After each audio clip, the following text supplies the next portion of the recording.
Hello everyone, welcome to gravity tutorials. और ये हमारा चैप्टर 5 हीट का पार्ट नंबर 3 है और इस पार्ट में हम एनोमलस बिहेवियर ऑफ वाटर पढ़ने वाले।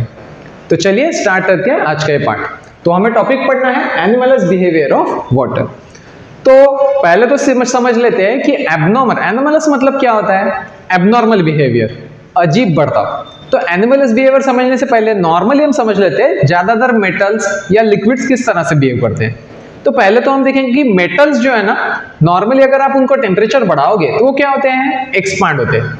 आप डे टू डे लाइफ का भी एग्जांपल ले सकते हो। आपने एक कंटेनर में मान लो वाटर फिल कर दिया और उसको हीट कर रहे हो। जैसे ही आप उसको हीट करोगे वो ज्यादा जगह लेने की कोशिश करेगा, उसका वॉल्यूम इंक्रीज हो जाएगा। अगर वो गैस में कन्वर्ट होता है फिर तो वो कंटेनर से बाहर भी निकलने की कोशिश करेगा। तो इस तरह से जब भी आप नॉर्मल चीजों को हीट अप करते हो वो ज्यादा जगह लेते हैं, उनका वॉल्यूम इंक्रीज होता है। वाटर जो है एब्रप्ट या फिर एबनॉर्मल बिहेवियर दिखाता है कहां पे? तो 0 से लेके 4 डिग्री सेल्सियस के बीच में अजीब बिहेवियर दिखाता है। कैसे होना चाहिए था? मान लो आपने 0 डिग्री सेल्सियस पे वाटर ले लिया, उसको आपने हीट किया, तो क्या होना चाहिए था? एक्सपांड होना हमें एक्सपेक्टेड था, क्योंकि सारी चीजें वैसे बिहेव करती है। पर वाटर उस तरह से नहीं बिहेव करेगा। वाटर क्या होगा? कॉन्ट्रैक्ट होगा, उसकी डेंसिटी इंक्रीज होगी। और इसी बिहेवियर को हम क्या कहते हैं यहाँ पे? एनोमलस या एबनॉर्मल बिहेवियर ऑफ वाटर। और ये बहुत स्पेसिफिक रेंज में, मतलब 0 से लेके 4 डिग्री सेल्सियस तक ही हम ऑब्जर्व करते हैं। तो चलिए इससे रिलेटेड स्टेटमेंट पढ़ लेते हैं और उसको फिर मैं आपको एक्सप्लेन कर दूंगा। तो यहाँ पे बताया, generally liquids expand upon heating and contract when cooled. क्या बोल रहा है कि कोई भी आप नॉर्मल ऑब्जेक्ट ले लोगे, उसको हीट करोगे तो क्या होगा? एक्सपांड होगा। हो सकता है कि एक्सपांशन बहुत कम हो, शायद आपको दिखाई भी ना दे, पर आप अच्छे इंस्ट्रूमेंट से मेजर करोगे तो आपको पता चलेगा कि पक्का एक्सपांड होते हैं। सारे ऑब्जेक्ट्स हीट करने पे एक्सपांड होते हैं और कूल करने पे क्या होते हैं? उनका साइज कम होता है, कॉन्ट्रैक्ट होते हैं। If heated from 0 degree Celsius to 4 degree Celsius, water contracts instead of expanding. पर अभी देखो ये प्रॉपर्टी अजीब लग रही है कि 0 से 4 तक मैंने तो हीट किया पानी को, पानी क्या होना चाहिए था? एक्सपांड होना चाहिए था। पर पानी क्या हो रहा है? कॉन्ट्रैक्ट हो रहा है, उसका साइज कम हो रहा है। अब मास तो सेम है, साइज कम होने का मतलब डेंसिटी क्या हो जाएगी? तो डेंसिटी बढ़ जाएगी। तो 0 से 4 डिग्री सेल्सियस के बीच में एक एबनॉर्मल सा बिहेवियर दिखाता है वाटर। वो तब वाटर लिक्विड स्टेट में होगा, और लिक्विड स्टेट में क्या होने की कोशिश करेगा? तो 0 से 4 के बीच में आप टेम्परेचर बढ़ा रहे हो, वाटर कॉन्ट्रैक्ट होगा, डेंसिटी बढ़ती जाएगी। अब 4 डिग्री सेल्सियस के आगे अगर आप पानी लेके जाओगे तो वो नॉर्मल बिहेव करेगा, मतलब 4 के आगे अगर 5 पे लेके गए तो क्या होगा? वो एक्सपांड करेगा, उसकी डेंसिटी कम होगी। तो अबव 4 डिग्री सेल्सियस उसका बिहेवियर एकदम नॉर्मल आता है, पर 0 से 4 के बीच में एक एबनॉर्मल सा बिहेवियर शो करता है। उसी को हम यहाँ पे इस पार्ट में पढ़ने वाले हैं। अब उसको पढ़ने के लिए एक्सपेरिमेंट पढ़ेंगे हम, जो कि होप्स एपैरेटस है, इस ग्राफ से पढ़ेंगे। और होप्स एपैरेटस से रिलेटेड और एक ग्राफ है, उसकी भी मदद से हम इसको पढ़ने की कोशिश करेंगे। और फिर अभी एबनॉर्मल बिहेवियर के कुछ बेनिफिट्स भी है, क्या इसके फायदे हैं, इनको भी हम जान लेते हैं। तो चलिए स्टार्ट करते हैं। तो यहाँ पे हमें पहले तो पढ़ना है यहाँ पे कि वाटर किस तरह से बिहेव करता है। तो उसके लिए हमने क्या कर दिया यहाँ पे? For 1 kg of water, specific volume versus temperature graph shows that water has maximum density at 4 degree Celsius. तो यहाँ पे इसके स्टडी करने के लिए हमने क्या लिया? तो स्पेसिफिक मास ऑफ वाटर ले लिया। स्पेसिफिक मास मतलब आप 1 ग्राम ले सकते हैं, यहाँ पे हमने 1 kg मास ले लिया। 1 kg मास ले लिया और उसका स्टडी क्या कर रहे हैं? उसका टेम्परेचर हम चेंज कर रहे हैं, बढ़ा रहे हैं, और उसके वॉल्यूम को स्टडी कर रहे हैं। तो यहाँ पे मैंने लिख दिया है स्पेसिफिक वॉल्यूम। स्पेसिफिक वॉल्यूम मतलब क्या? 1 kg का वॉल्यूम। तो यहाँ पे हम वॉल्यूम को स्टडी कर रहे हैं। तो हमें पता चल रहा है कि पहले तो हमने इनिशियली वाटर को 0 डिग्री सेल्सियस पे ले लिया, 1 kg वाटर को, और फिर क्या किया आगे? उसका टेम्परेचर हम बढ़ा रहे हैं। जैसे जैसे टेम्परेचर बढ़ा रहे उसका वॉल्यूम आपको दिख रहा होगा। पहले तो 0 डिग्री सेल्सियस पे मैक्सिमम है, 1 डिग्री सेल्सियस पे आप समझ सकते हो, ये लाइन ड्रॉ करेंगे तो क्या होगा? वॉल्यूम कम होते जा रहा है। वॉल्यूम जैसे जैसे आप टेम्परेचर बढ़ा रहे हो इनिशियल पार्ट में, वॉल्यूम क्या हो रहा है? कम होते जा रहा है। यहाँ पे मुझे दिख रहा है कि मिनिमम वॉल्यूम मुझे कहाँ पे दिख रहा है? 4 डिग्री सेल्सियस पे दिख रहा है। और इसी से रिलेटेड ये लाइन बता रही है कि वॉल्यूम मिनिमम है। हमें डेंसिटी का फॉर्मूला पता है, मास अपन वॉल्यूम। वॉल्यूम मिनिमम होगा तो डेंसिटी क्या होगी? मैक्सिमम डेंसिटी हमें 4 डिग्री सेल्सियस पे मिलती है। उसके बाद अगर आप हीट करोगे तो क्या होगा? तो 4 डिग्री सेल्सियस के आगे जैसे जैसे हीट करोगे उसका वॉल्यूम बढ़ना स्टार्ट करेगा। और इसी पूरे यही इसी के स्टडी को हम क्या कहते हैं, या ऐसे एबनॉर्मल बिहेवियर को क्या कहते हैं, तो इसी को हम कहते हैं एनोमलस बिहेवियर या एनोमलस एक्सपेंशन ऑफ वाटर। तो इससे रिलेटेड एक एक्सपेरिमेंट है जो कि है होप्स एपैरेटस। होप्स एपैरेटस को आपने क्लास 8 में भी पहले पढ़ा था, इसको हम वापस से यहाँ पे इस क्लास में रिवाइज करने वाले। तो इस एपैरेटस में क्या क्या रखा है, तो कंस्ट्रक्शन देख सकते हो आप। बाहर के साइड में कुछ ऐसा कंटेनर है, इस कंटेनर में हमने फ्रीजिंग मिक्सचर रख दिया है। फ्रीजिंग मिक्सचर का मीनिंग होता है सॉल्ट में आइस को हमने मिक्स कर दिया है। अब ये लो टेम्परेचर मेंटेन करने के लिए यूज किया जाता है, जहां पे यहाँ पे टेम्परेचर हम -10 या इवन -15 डिग्री सेल्सियस तक मेंटेन कर सकते हैं। उसके अंदर देख सकते हो आप ऐसा सिलेंड्रिकल वेसल है जिसमें पानी रखा हुआ है।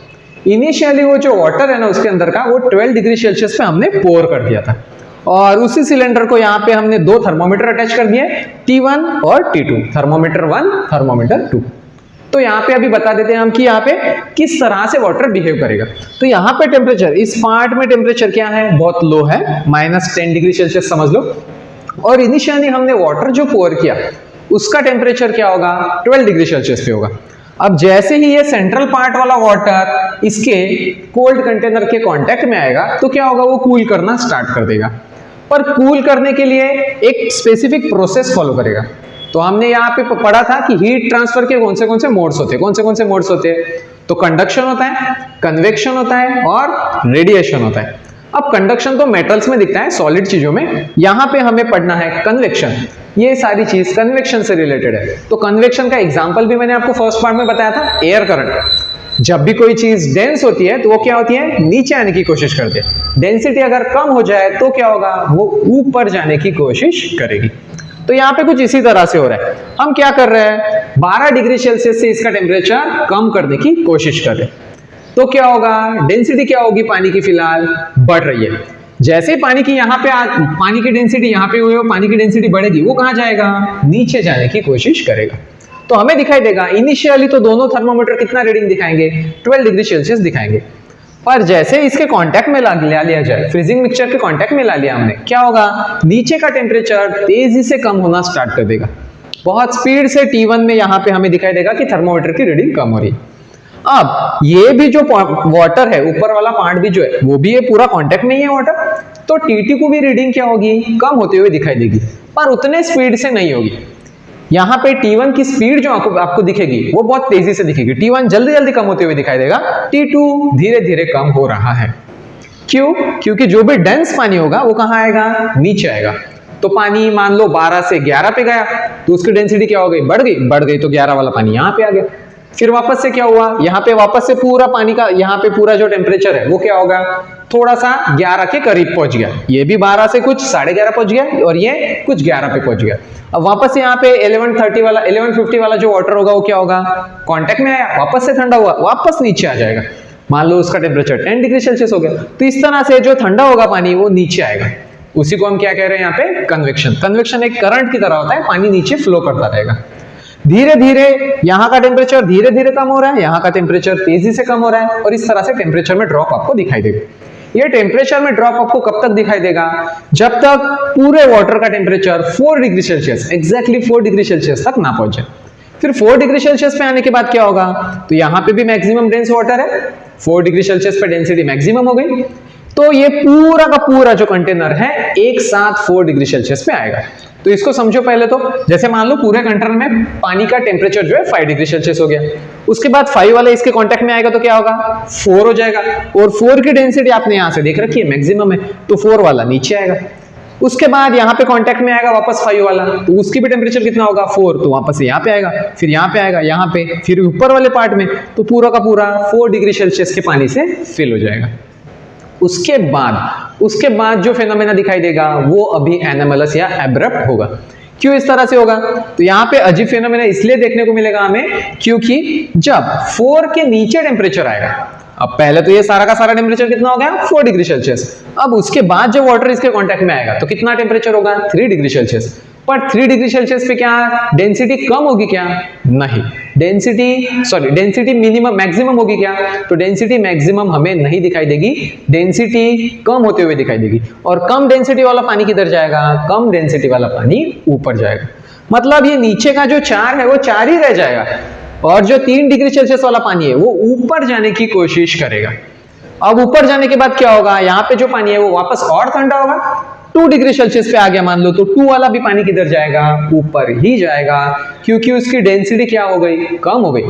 हमें तो एक्सपेक्टेड था कि डेंसिटी बढ़नी चाहिए, पर मैक्सिमम डेंसिटी कहां मिली, 4 डिग्री सेल्सियस में मिली, और बाकी 3 डिग्री सेल्सियस वाला 2 डिग्री सेल्सियस वाला पानी कहां जाएगा, ऊपर जाएगा।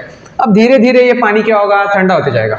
उसके कंपैरिजन में यहाँ पे जो रखा हुआ पानी है उसका टेम्परेचर ज्यादा ड्रॉप आपको नहीं दिखाई देगा, ये बहुत धीरे धीरे से कम होगा, जबकि ये वाला थर्मोमीटर इसका टेम्परेचर जल्दी जल्दी ड्रॉप होगा। कहां से कहां तक, 4 से 0 डिग्री सेल्सियस तक। और 4 से 0 डिग्री सेल्सियस आने के बाद क्या होगा, फिर ये ऊपर वाला पार्ट कूल होगा और ये भी कूल होगा, पर इसमें टेम्परेचर जो चेंज आ रहा है वो धीरे धीरे आएगा।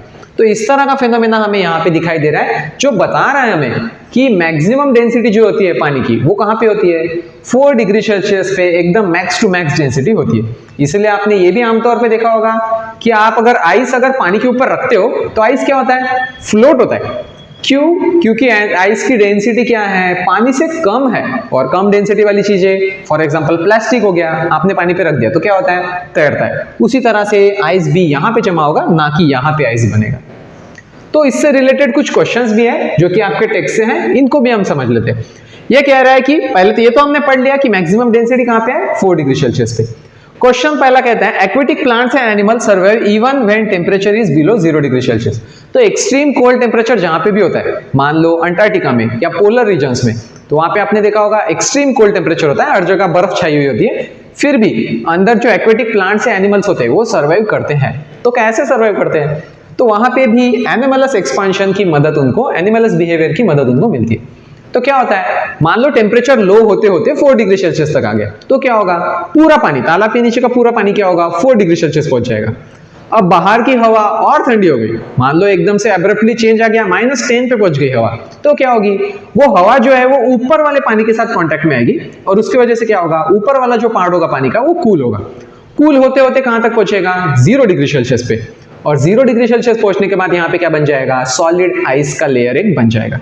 और नीचे वाला जो पानी है वो 4 से थोड़ा सा ही कम होगा, मान लो कि कुछ 3 डिग्री सेल्सियस तक पहुंचा, पर फिर भी उसका स्टेट कैसा रह जाएगा, उसका स्टेट लिक्विड ही रह जाएगा। और ऊपर वाला क्या होगा, पूरा सॉलिडिफाई हो गया, सॉलिड आइस में कन्वर्ट हो गया। अब आइस जो है ना वो बैड कंडक्टर ऑफ हीट होता है, मान लो अभी बाहर टेम्परेचर कम होते होते अगर -40 डिग्री सेल्सियस तक भी पहुंच जाए, फिर भी आइस का टेम्परेचर किसके पास में रहेगा, तो ऊपर वाले आइस का तो -40 के पास में रहेगा, पर नीचे वाला लेयर जो रहेगा ना आइस का, वो 0 डिग्री सेल्सियस या -1 डिग्री सेल्सियस इसके करीब ही रहेगा।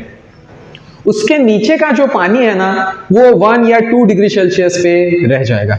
उसकी वजह से सारे जो एक्वेटिक प्लांट्स है, एनिमल्स है, वो फ्रीज नहीं होंगे, वो मूव कर पाएंगे, क्योंकि पानी वहां पे लिक्विड स्टेट में रहेगा।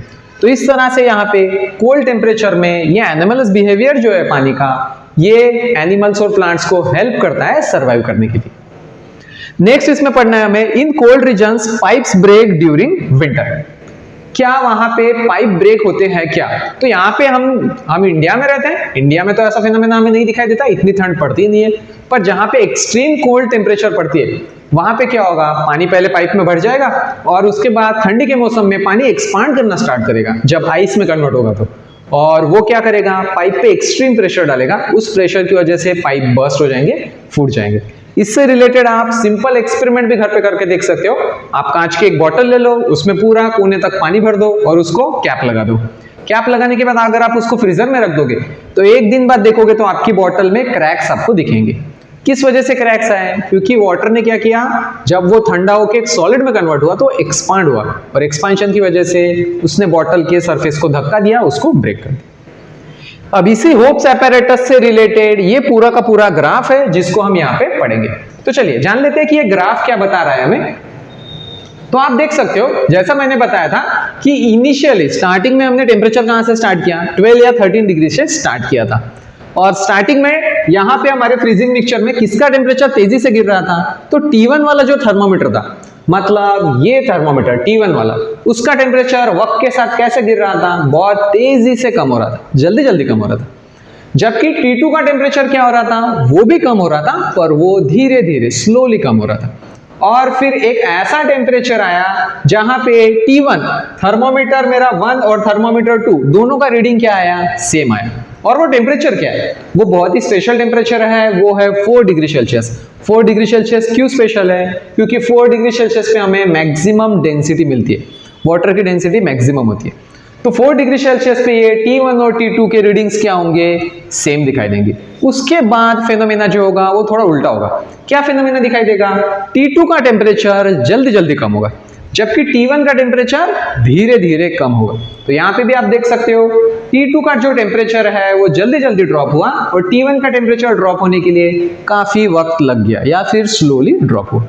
तो इस तरह से यहाँ पे हमने इस पार्ट में पूरा का पूरा complete anomalous behaviour of water हमने पढ़ लिया है। नेक्स्ट पार्ट में हम ड्यू पॉइंट और ह्यूमिडिटी से रिलेटेड पार्ट स्टडी करेंगे।